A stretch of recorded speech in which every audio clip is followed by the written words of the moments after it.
never know. Don't you forget it, bro. I call you niggas out, yeah, I call you hoes. Baddest MC in the game.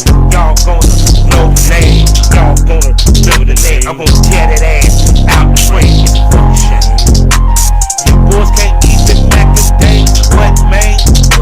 Y'all lanes ain't even got no game. I'm straight from the south, knock a nigga out. Without. Turn the party out. Slap nigga, I'm out. Have she put you out. Go and make a shout. But shit, you a dummy. Y'all niggas think you fuck with me. It ain't even sunny. Looking for them girls that got that good and cutty. She's good with it. Gonna fuck a dummy. Gonna leave her coming. Gonna put in the tummy. Gonna leave it running. Taste the pussy just like honey. Cause you a dummy. What you want, tell me what you need. Do what you can. Hit me up the street. Do you smoke some $3 with me? If you not, fuck with me. You a dummy. Dummy. Dummy.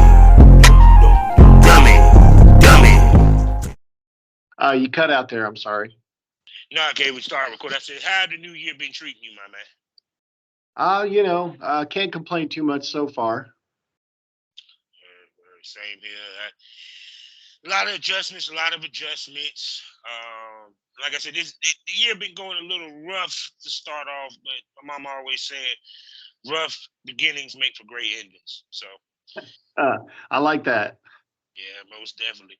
So, I was looking at your page, and what made me want to interview you is that you are fetish heavy, and you into a fetish that a lot of people know of, but don't really talk about as much, which is gross.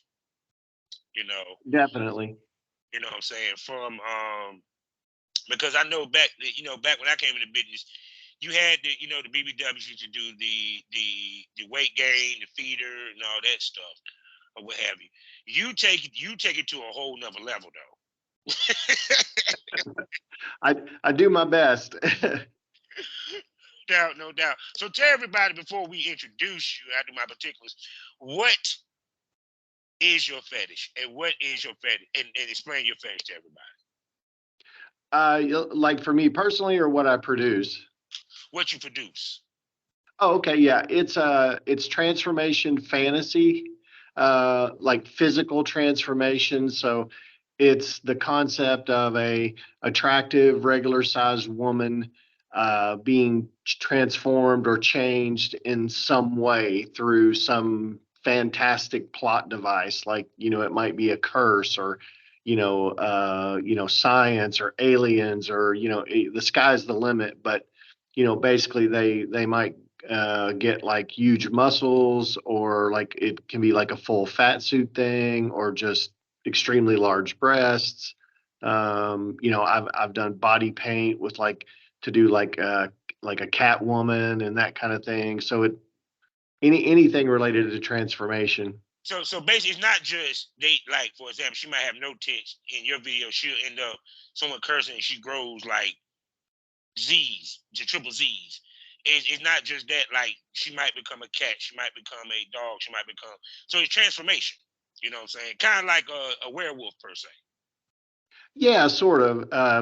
And probably, the bulk of what I probably do is breast expansion. And then like the rest are kind of like, a smaller percentage. Breast expansion is pretty popular. So that's, Oh, I believe. uh, I believe it.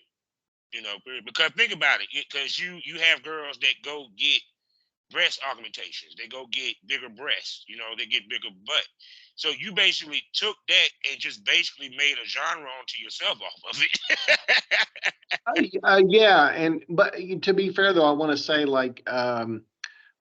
there was a lady named Bambi Blaze who was doing this kind of stuff with some really like ahead of her time, like props. She had her own website back in the day, and I, then and then the folks that actually helped me get started is Tailor Made Clips. Taylor yeah, was really instrumental in helping me get started, and they do a lot of the same things that I do, only like their stuff, like my stuff, for lack of a better description, is kind of PG-13. yeah.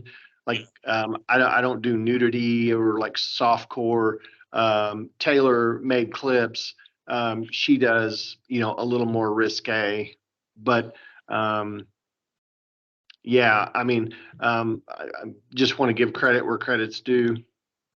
Oh yeah, oh yeah. It was a prerequisite before this, but like I said, I mean, I ain't gonna front. Even though yours is PG, it still plays into the fetish. No Oh, matter. yeah, for sure. So let me talk to my peoples, and then let me talk to my smokers, and then we can get started and really get this cracking. So hello everybody, and welcome to the Smokers Lounge here on Anchor, the perfect app for anyone who's trying to start their own podcast career. All you got to do is download the Anchor app or go to anchor.fm, get your profile, and start podcasting like myself. Speaking of myself, I'm your wonderful, gracious host, Kavanaugh of Summer Champ, aka the Porn Rap Star. Y'all know what it is. Find all my links with one link, allmylinks.com/porn rap star. Let me tell you about three sponsors that we love so dearly and they love us back. First up, the Facebook of the LS community, lsworld.com. Next up, the hottest adult mag in the game. We're talking about eroticismmagazine.com. Go get a subscription. Also, next up, black owned. For you content creators, 90% profit and no hashtag issues. For you consumers, a new place to consume your triple X and fetish content. We're talking about excitebunny.com. And last but not least, nominated, award winning. We're talking about smut with voiceover. We're talking about blusherotica.com, where the hottest adult film talent go and fuck each other brains out while you listen to some sultry poetry and sensual wording over top. So go ahead and get a subscription and also check out their VR section on blusherotica.com. Also proud member of the GW District Black Podcasting Network. So go over to shopgwdistrict.com and buy products from over 500 black-owned retailers and shops. Also go to fullyswapradio.com where you can listen to me 5 days a week in the morning. That's right, have yourself some coffee and wake and bake with the Smokers Lounge on fullyswapradio.com. Also, check me out on SkyhawkAfterDarkTV.com as well as the BGP LLC app. So I'm going to shove and let this man who has mastered the game of body transformation, the fetish, introduce himself. Go ahead, sir. This is Max Growth. I've been doing transformation fantasy videos for about the last 10 years now, and hopefully we'll be doing it 10 more. Hey, go to the front. Yeah, because I tell people, fetish makes a lot more. Actually, it makes more money than actual porn, because it's more of a niche audience, period. And that's why I always used to tell girls, you want to add fetish to your repertoire in the sex world. You just don't have your boy girl scenes, your girl scenes. You need fetish also because there is a whole market of people that will buy fetish content. You know what I'm saying? Well, the one thing I will say for sure is like the niche fetish communities are much more passionate, and they're much more like apt to, like if there's quality content, they're really they're really going to be fans. They're really going to stick by you, and it is something that if you can like for ladies that are looking to expand what they're doing, with their careers, it's definitely a big bonus to be able to lock into those communities. Oh yeah, most definitely. So you've been in this 10 years. So let's go all the way back. What was Max Growth doing before he became Max Growth? I had been in sort of like the internet community since the beginning of the internet, and it was, in the early days, there wasn't a lot, and then just sort of as it built, I was sort of a lurker really for a long time. I wrote some stories. I did a little bit of stuff here and there. Really watched and kind of absorbed what a lot of other people were doing, and then just sort of at a point, I was actually doing some prop work, and the folks at TaylorMade Clips, they saw what I was doing with like kind of making like homemade low tech props, and they reached out to me and they said, "Hey, would you like to do some stuff?" And I was like, I don't know. I don't know if it's my skill set. I don't know. And they just kind of kept pushing and pushing. And then they just sent me a camera package, and they were really generous. And they just said, "Hey, go out, try to make something. If you tried a few times and it's no good, no harm, no foul, just send us the camera back." And so, I made my first clip, and I guess it was, not terrible enough that they didn't want the camera back. Yeah, So it just sort of took off from there. no doubt. And I know it's kind of like, surreal that they believed in you that much that they took that much of a chance on you, period. Because they really must, your prop skill must have been on point for them to take that step. Yeah, I mean, at the time too, like nowadays, I don't know if you've seen it, but now there's like so many companies that make the props that are like the nude props that are like the extreme sizes, and they have like the hips and the breasts, and Yeah, now you can get so many things pre-made. And sort of back then, like, if you were making anything at all, it was kind of like rare, just because you know the fetish scene, I don't think had, like, for this kind of stuff, like expansion, had not really exploded like it has now. Like now there's like a lot of people doing that kind of content, but at the time, if you kind of made anything as far as like props or stuff, i I mean, they were I feel like they were really good for the amount of money that was spent, on them, because it was pretty low tech. But hmm in the grand scheme of things, over time, it's really become revolutionized by the companies that are making the pre-made latex, silicone, and all that. most definitely. So, um, how do you find your models for your videos?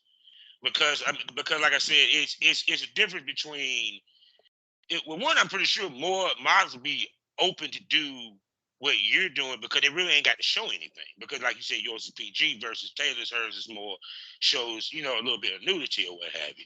So how do you find your models? Well, I used to use Model Mayhem. It used to be kind of a good Yeah, source. I hear your age right there. You say model mayhem. Yeah. Well, yeah, I haven't used that in quite some time. Yeah, I haven't used that in quite some time, but yeah, in the beginning, that was kind of where I went, because it was a good place where you could find sort of that, like, people that were like, being like, they were fetish models, but they were, kind of, like semi-amateur. So, they were looking to find work, and I could find models that were, on the affordable scale. Um, I always joke that, like, I'm in Kentucky, and Kentucky, trying to find a model in Kentucky is like the holy grail. I mean, it's just impossible.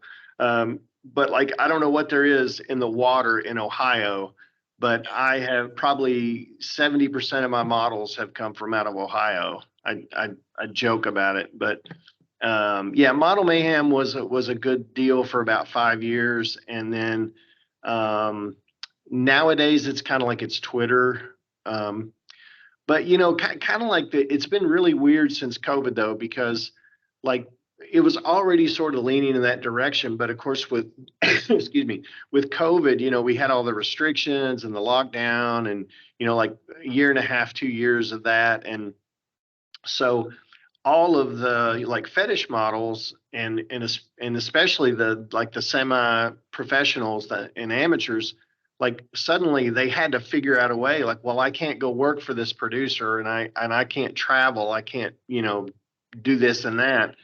So really, the OnlyFans, the mini vids, they just kind of discovered, like, well, I don't have to go work for a producer. I can work in the comfort of my home without, without the risk, without the travel, without, like it or not, a lot of producers are skeevy. They either pressure the girls, or they try and cheat them, or,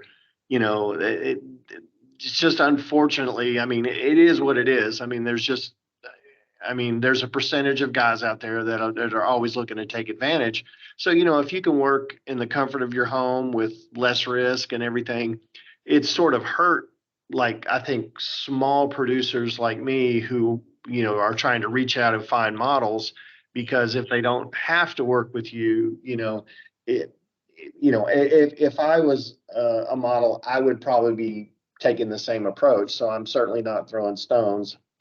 Oh yeah, most definitely. Yeah, because one thing I say about this day and era, it makes women have to be more business oriented in this business because they control more than in years past. Period. But the one thing that a producer gives you is that more professional look and that more authentic look, to where you can stand out a little bit more than others. Because nowadays girls are just falling into the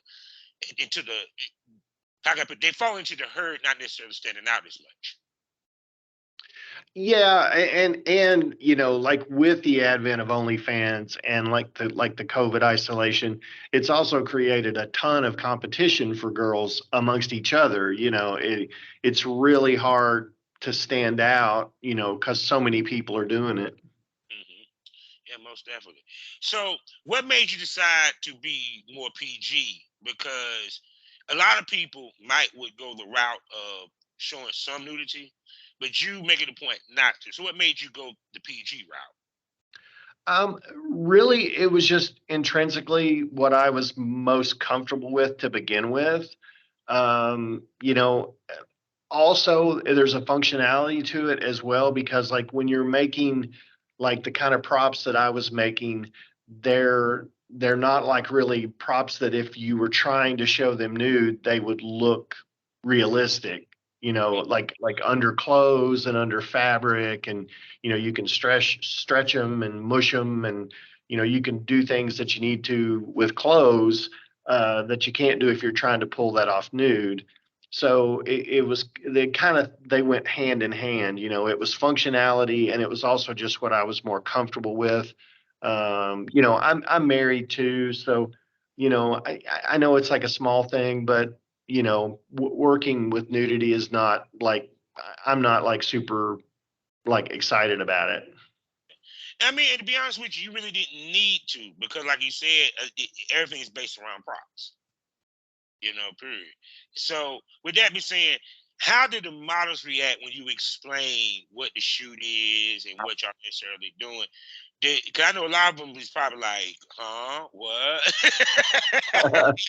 Yeah, yeah, it's funny because like every model has their they have their boundaries. They want to do certain things and they don't want to do certain things, and it's so funny at like sort of like the almost hardcore stuff that somebody would have on their page, and they're comfortable doing that, but then they would kind of turn their nose up at doing like expansion, or any of the other kind of more transformation based things.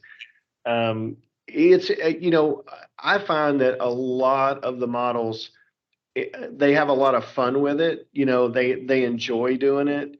Not that they're really into it, but like they just like, it's the creativity and the novelty, and it's not your average day at the office.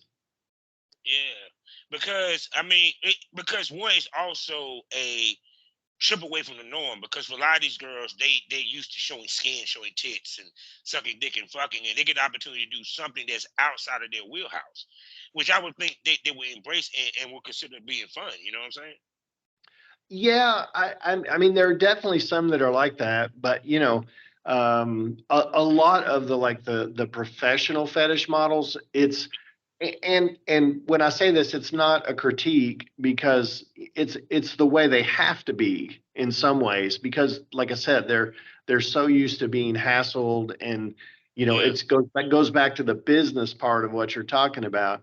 Hmm. Um, that they are really, it's really more about the money when the models reach a certain level of success, because that's um that's just sort of the benchmark for like being a professional.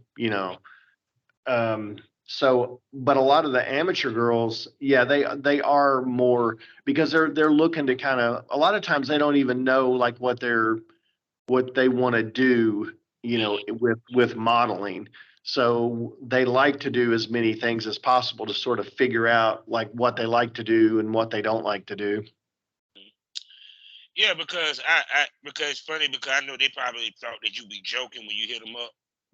When you probably Yeah. they're Well, like, this can't be fucking real.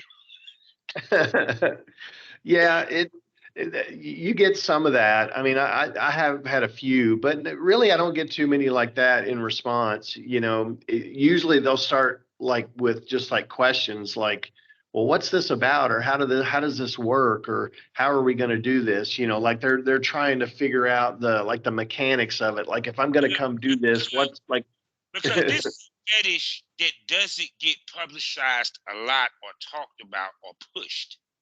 To be honest with you, like the most you might see, not transformation. Now you might see giantess, you might see the feeder with a girl weight gain, but not anything that to the extent of what you do. You feel what I'm coming from? So it's kind of like you really, really have a niche market within what you're doing. You feel me? Oh yeah, for sure. Yeah. I mean, uh, the sort of as the internet continues to like broaden people's horizons, like compared to like I'm 55, so like when I was in high school, you know, like like 82 to 85, like that was a whole different world. That I mean, like I think about those days now and like what like the internet and the openness and the acceptance and like everything about 2023, it's so crazy the difference. Hmm. Yeah.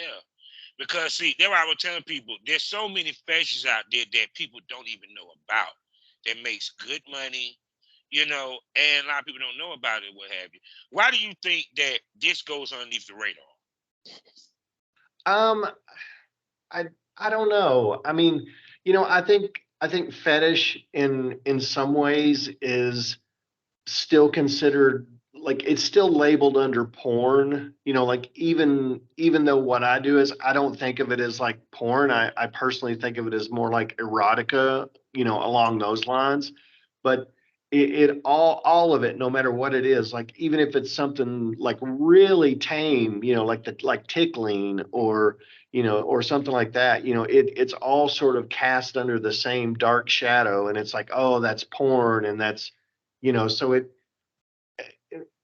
Yeah. I'm a big one of my hopes and dreams is like that one of these days there's going to be this sort of like cultural thing that will happen that will sort of bring sunlight to like a lot of these scopes of fetishes, and that they'll get a little more like respect for like like if you look at BDSM before 50 Shades of Grey, that was just as frowned on, just as like, ooh, well, that's freaky stuff. You didn't see BDSM stuff on the state side. If you wanted to see BDSM shit, you had to go to Europe.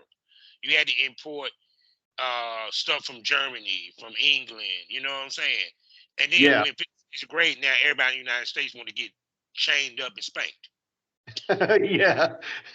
Now it's like, like everybody's into BD. You got all these housewives that are like, well, oh, we do BDSM. They don't even know what it really is, but You know they what read the book and yes and the M stand for? It's like that bad. yeah.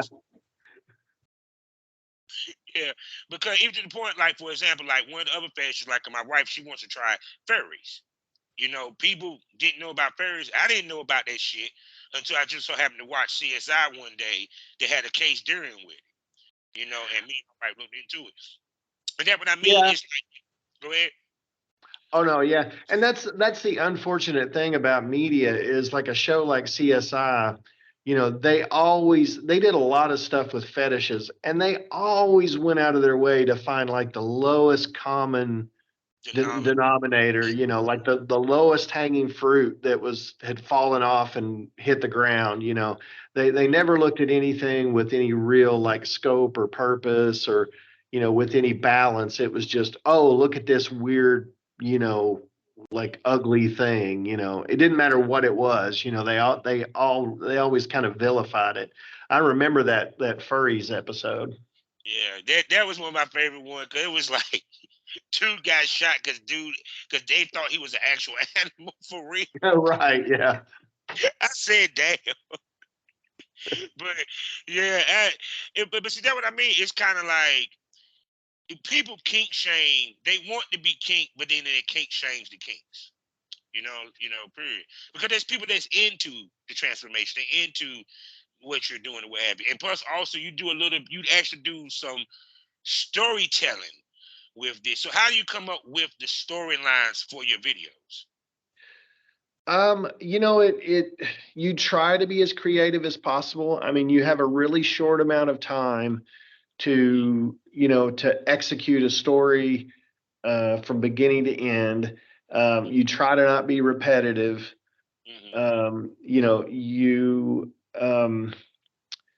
You're trying to work with the individual strengths and weaknesses of the model that you're working with.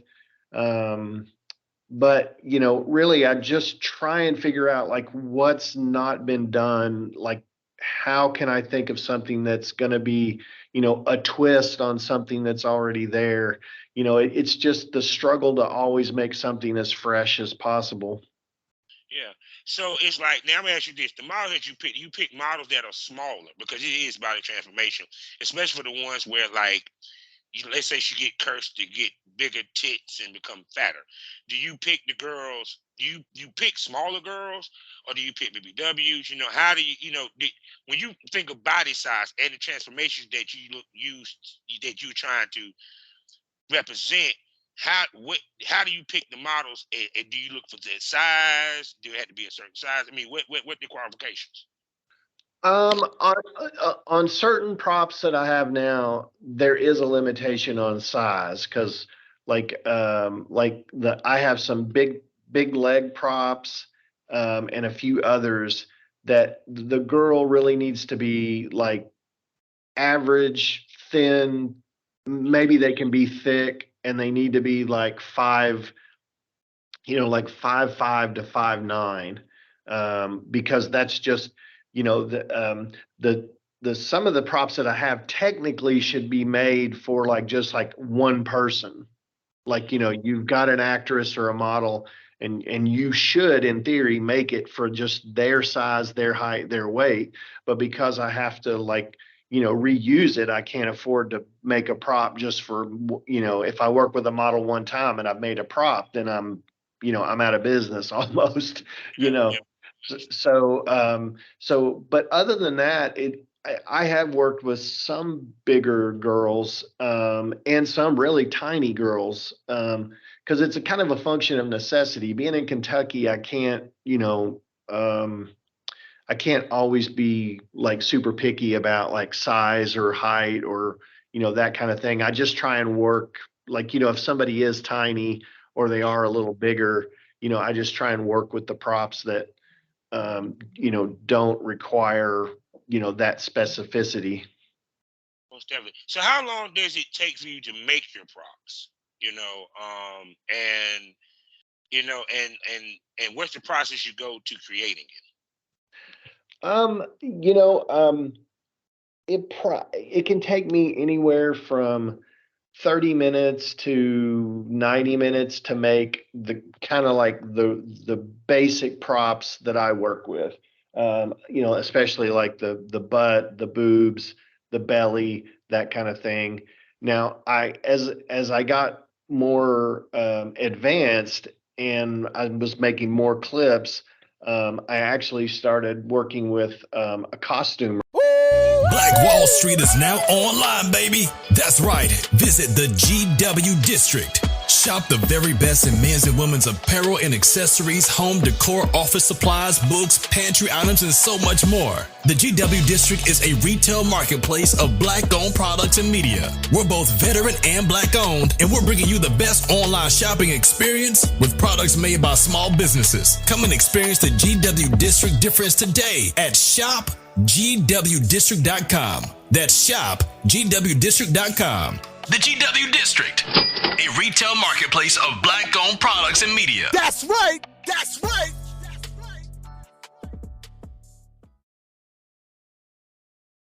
See here. Let me see if my recording come back. Did it come back? We're back. We're back from a commercial break. You know how it works in podcasting. So where were we? I was asking, about how long it takes you to make your props and all that good stuff. Go ahead and continue. My apologies. Oh, no problem. I was saying, like, as I got a little more advanced and a little more ambitious about what I wanted to do, I actually found an amazing costumer locally that also had like fabrication skills, and she was able to work with like foam and make patterns, and really elevated what I could do. Because especially with things like the fat suits, because the weight gain clips are the hardest to do. And I used to have to do that by like making individual components, like, the calves, the thighs, the belly, the arms, everything, the forearm, the upper arm, everything was like an individual piece, and it all had to be kind of connected together. And so with finding the costumer was a big blessing, because like she could make like one piece things for like, just one thing for the legs and one thing for the torso. And it made it quicker and easier to do those kind of clips. They're still the hardest ones to do, but it's made it a lot easier then. Most definitely. So you also do, because you say you don't just do like body transformations, but then going from small to bigger. You say you also do, what other transformation videos that you do? Let's see. I've done obviously the breast, belly, boobs. I mean, butt. I've done like big muscles. I've done the full weight gain fat suit. I've done some animal transformation like cat girls. Yeah, that's what I would ask you about. Now, how do you handle those? Because this ain't about changing their size. This is now changing literally their look completely. Yeah, sometimes it's with wig. You use a wig. And then you've got the simple props like the tail and the ears. That's not too hard to come by. And then the rest of the body part, yeah, I've used body painters. We've got several body painters in Kentucky that are really accomplished, and they do a great job. I mean, it's kind of that's an expensive video, because the body painters, they don't come cheap. I believe that, yeah, because from what I'm hearing, yeah, you spending some money. Yeah, Which means yeah, that you're making money right there. That tells me a lot.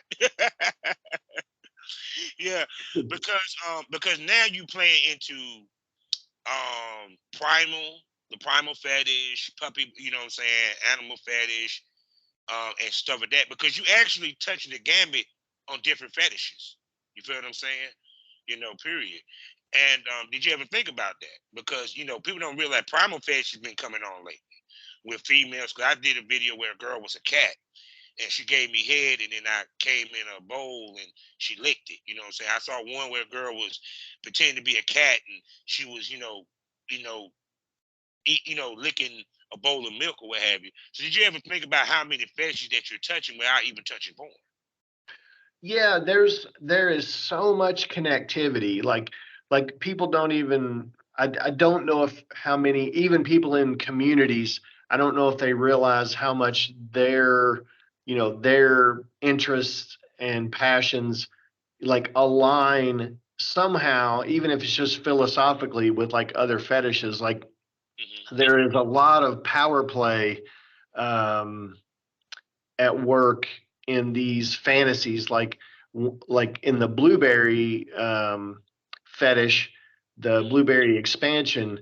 That's a big like power dynamic, because like you have this sort of helpless person, because like once they get full size and and they can't move, then they're totally dependent on you, and you have that control dynamic. And I don't know if people realize how many things cross over. Like there's a lot of cross pollination of fetishes. Oh yeah, because it's because I even tell anybody now, when you started posting your videos, what were the sites you was posting at first? Because I know Clips for Sale had to be one. Well, actually, because the folks at TaylorMade Clips had were the ones that helped me got started. They actually had their own clip store, and they use VidOwn as their platform. Ooh, that, God, but I ain't heard Vid Owen in a minute. Is that still around now? Yeah, it's still around and kicking. They've had their platform there from pretty much from the beginning. Like the one thing I can say is like it is a little bit antiquated, but the two things that I can say are it is eminently stable. Like if you're on VidOwn, you don't have to worry that you're going to get your like store pulled, or there's going to be some random arbitrary thing that's going to that your account's going to just be banned, or you don't have to worry about any of that stuff. I mean, the guy that runs VidOwn is really on top of it, and it's very stable. And it is very good too with like the processing, like the costs of having the VidOwn store are pretty small. So if you're a producer, the profit margin is pretty good, like compared to some of the other, clip sales sites. So with you, when did you branch off on your own? Really like just a little before COVID. Honestly, piracy has hit like what I do and what TaylorMade Clips does and what some other people do in the expansion content for the people that are just making like specifically clips.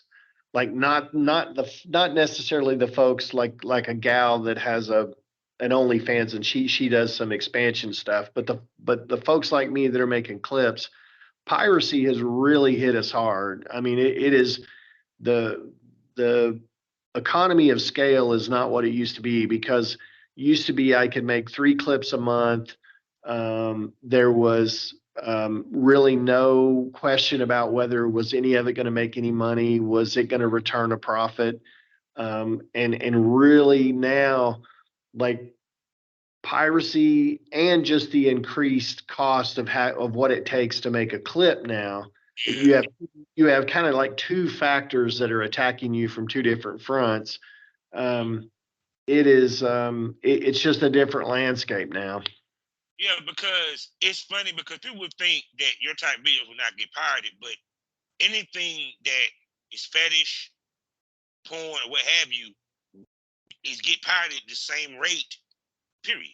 You know what I'm saying? Because it's kind of crazy because if someone hear this, like this episode, they'll be like, wait a second, he does PG. Who would pirate it and put it up before, on an X videos or a Pornhub? I mean, not Pornhub, but X videos or any two sites for free. They'd be surprised how many motherfuckers actually would do that shit. Yeah, and a lot of it too is done privately. Like somebody will buy the clip, and then maybe they belong to some kind of a message board or something, and they'll they just share it.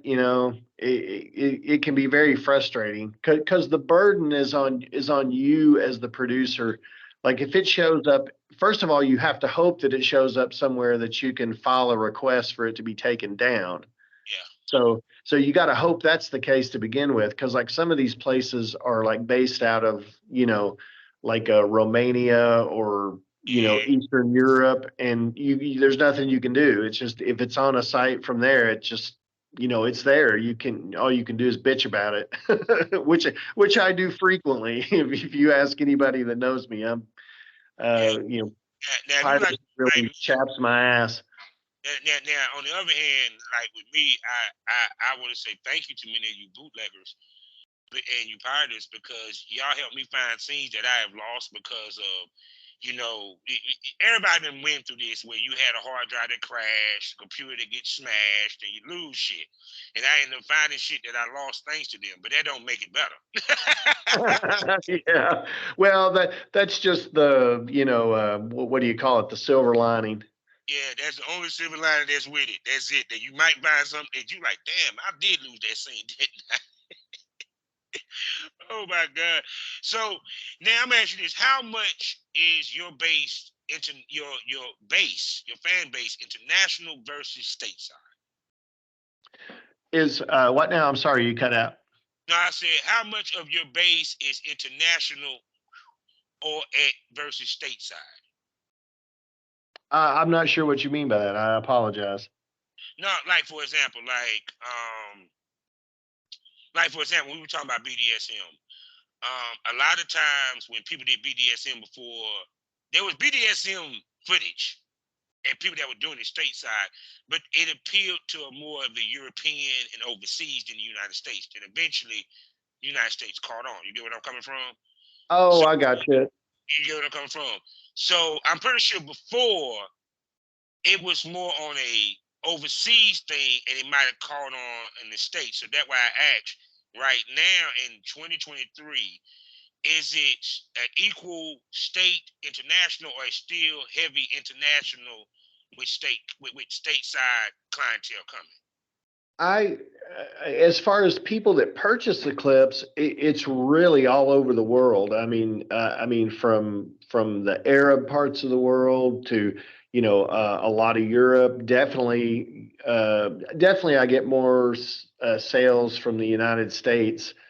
Um, as far as like the producers, you have some folks that are doing it overseas. There's oddly enough, like there's a lot of like expansion um, people in like Australia.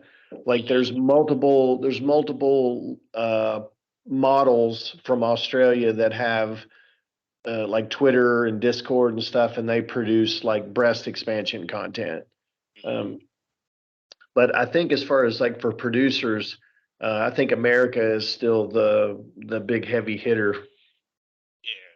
Yeah, because it's yeah, I kind of noticed that because even with like when you think about the bondage videos, just straight up bondage, there's no sex involved. I see a lot of more. I see a lot of American producers. You get what I'm coming from? Than I would see European because I'm on Clips for Sale, so I kind of keep up with it to a certain extent.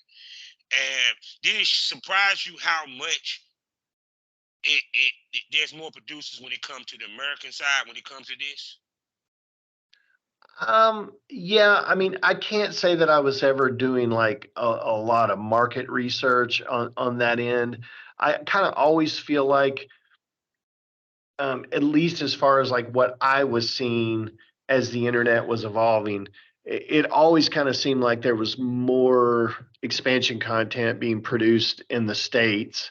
Um, and then generally, if something was being done overseas, like I've seen some Japanese stuff that was basically kind of like straight up poor imitation ripoffs of stuff that either I've done or TaylorMade Clips has done. Like you can look at the clip, even if there's not subtitles or anything, just by what's going on, you can go, oh, they've taken that clip from Taylor, or they've taken that clip from me, and you know they're just copying it as best they can. So I think some of the knockoff stuff is more international. Mm-hmm. Yeah, because that's funny. Because I know it just tickles you pink that you see somebody copying your shit, meaning that they must have watched my shit and decided they want to do it too. Yeah. Yeah. I guess it's a compliment. Yeah, because I mean, they say, what it guy imitation is a form of flattery, as they used to Yes, say. sir. Um, because it's kind of like, and two, also, what's also good that you don't have a lot of people trying to do what y'all doing. So it also makes it even special and make y'all even more niche. Versus when you had people when OnlyFans came on, every girl now want to grab a dildo and shove up their pussy. You feel what I'm coming from? You know, it's good that y'all don't have that much saturation when it comes to y'all side of the business. Yeah, I mean there is some saturation just because there is more competition now. There are more girls that, especially with the advent of being able to just go buy props online, that are even if they don't do that like some of them specialize and that's all they do, but a lot of them will just make that investment, and then go and like ever so often they'll do it just enough to keep that part of their audience engaged. Um, but yeah, it's kind of weird. Mm-hmm. Yeah, cause shoot, because like I said, I mean, but that's the beauty of fetish content is that, yeah, I will tell anybody the fan base is way more emotionally attached to the content and to the creator than they are when it comes to porn. That's the reason why it's a lucrative. It's to me probably the more lucrative side of porn, even though it's not technically porn, it's fetish. But they lump it in because it's taboo. Oh yeah, yeah, for sure. Yeah, just like they'll lump in a dominatrix um with a escort, and she's not even fucking her clientele. You feel what I'm saying? Oh yeah, yeah. Period. So, so with you, it's like, well, I'm trying to think. Have you ever thought about, maybe going to any of the conventions and stuff like that? Yeah, I've gone to several of the exoticas in the last year. This has like been the first year that I've gone to like the industry shows. Like I went to a couple of the exoticas, and I went to Fetish Con in Florida. And I always go to SizeCon when they have it. Like it's kind of been sidelined for a couple of years with COVID, but SizeCon is kind of like the convention for people that are into like size and expansion, like folks that like giantess or breast expansion or weight gain, or like the folks that like little tiny people, like like 1 inch high, like shrinking. um, and that's my favorite. That is without a doubt. I mean, like you walk in the door and immediately like it's just like, oh, this is my people. I'm here. I'm home. That is interesting because I have never heard of that convention. Thank you for telling me about it. Oh yeah, my pleasure. I mean, if you are into like any of those things, it really is. I mean, I have to say the first one I went to, I mean, it really changed my life. I mean, because for the first time, like you really understand, like, okay, I understand there's other people on the internet that like what I like or like what I do, but until like you like really are in like the same room with people and they're like a foot away from you and you're talking to them, and it is an experience that you will never forget. Yes, most definitely. So I've held you up. We came to the end of another great episode, man. I had to talk to you, and I do want to bring you back, my man, so we can talk more about it and stuff like that. I would love to hear more about SizeCon because, like I said, I never heard this convention. I think that my listeners would love to have an episode to discuss that with you. So, like I asked everybody, can I call you a smoke buddy, my friend? Definitely, and thank you so much for having me on. No doubt. So, y'all heard it. He's gonna be back here on the Smokers Lounge, and I really enjoyed him. And with that being said, sir, tell everybody where they can actually find your content and spend money on Right now, it is. I apologize. I probably should have had that pulled up. you. I'm ill prepared. Oh no, it's all gravy. It is all gravy. But tell them your Twitter handle at least, and they Uh, will. let's see. Sorry. It's at Max Growth Pro is my Twitter handle. Okay, no doubt, no doubt. You can go there and find all the sites where you can see his transformations of size as well as animalistic stuff. And please spend money because he works hard. He spends a lot of money. He'd like to make some of that damn back. So Yeah, that for being sure. said, so with that being said, we're at the end of another Smokers Lounge, and I gave y'all another great side because I love showing y'all different sides of the business.